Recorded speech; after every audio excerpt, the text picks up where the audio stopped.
So let's start with the math. We already know that you have a multiplier where you have this xc of t,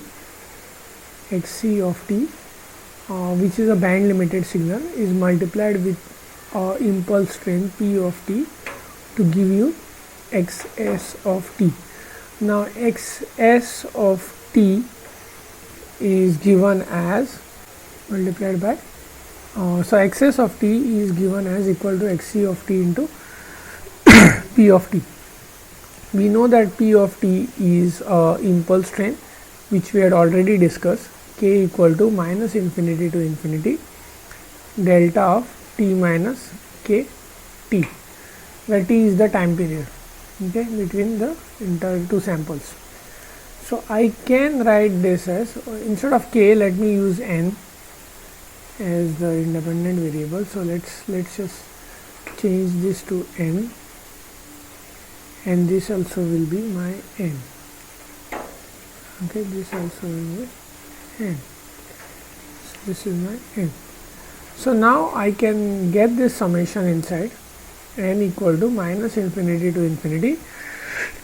I know that xc of t is, when I multiply this with a impulse train, what I get is the points, the xs of t I am going to get is only at those points, right? Only at those points. So I can say what is happening is the amplitudes are going to be determined by the amplitude of xc of t at that point, and the time instance is determined by the del t. Okay, so I can write this as xc of nt into delta of t minus nt. This is what I can write it as, right? This is also called as the shifting property. Okay, this is called as the shifting property, where xc of nt is got inside. Okay, now I'll just mark this as equation 1. Okay, so now in the frequency domain,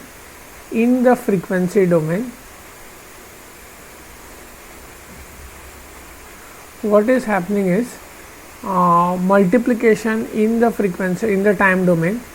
When in the time domain, if I multiply two sequences, xc of t with p of t, what I get is xs of t. In the frequency domain, it's going to be a convolution operation of these two. Okay, since both are continuous time signals, what will happen is you will get xs of j omega will be equal to 1 upon 2 pi integral minus infinity to infinity x c of j theta into p j omega minus theta. Okay, so it's like j omega minus theta d theta. Okay, so 1 upon 2 pi xs of j omega. So I can write this as xs of j omega, j omega, because this is a capital omega, is 1 upon 2 pi convolution of x c of j omega convolved with p of j omega. Okay, so convolution in the frequency domain. So now what is happening here is, I know my p of j omega, which is a periodic function, right? P of t is a periodic function. P of t is a periodic impulse train. So what is happening here is P of t is impulse train. I can I know that P of j omega is for a periodic function, is the Fourier transform is given as 2 pi a k delta of omega minus k omega omega, you can say s, okay, because that's a sampling frequency, right? The period of the pulse train is same as is related to the sampling frequency, k equal to minus infinity to infinity. This is what you get. We have already looked at it, the impulse train. What we found was ak was equal to 1 upon t integral over one period, and what we got was over one period was 1 into delta of 1 into e raised to minus j omega e raised to minus j k omega, k omega 0, right, or k omega n, k omega 0, where this is same as your this is k omega 0 t dt. Okay, this is same as your omega 0 is same as your omega s. So now what we saw was for this particular function, which is delta of t minus kt, right, this is what it is. At t equal to 0, what we saw was a0 was 1 by t. At t equal to t, again this will go to 1, so what you will get is 1 by t, again the same thing. So every time what you are getting is ak was equal to 1 upon t. Okay, so now if I plug it in, I get p of j omega, which is summation k equal to minus infinity to infinity 2 pi by t delta of omega minus k omega s. Okay, so now if when I am doing a convolution, which is xs, I plug it in here, xs of j omega, which is 1 upon 2 pi, control z, 2 pi, and a convolution operation, okay, which is involving k equal to minus infinity to infinity 2 pi by t delta of omega minus k omega s. This is actually what you call as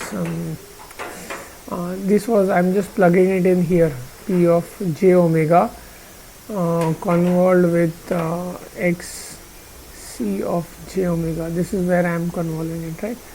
So I convolved with x c of j omega. This is what you have. So what we have looked at a property which says that I think we had looked at a property, right, already. Let me just add a new page here. We can add a new page here, insert page after. Okay, so we had looked at a property where x of n or x of n anything convolved with delta of n, you get the same sequence back. X of n convolved with a shifted impulse, you get the same impulse, same function back, but it is shifted, right? So using the same property, I can write xs of j omega equal to 1 upon 2 pi summation k equal to minus infinity to infinity 2 pi by t delta of omega minus k omega s into convolve, this is a convolution operation, xc of j omega. Okay, so I will be able to write this 2 pi and 2 pi will get cancelled. So what I can write is 1 upon t, okay, summation k equal to minus infinity to infinity xc of j omega minus k omega s.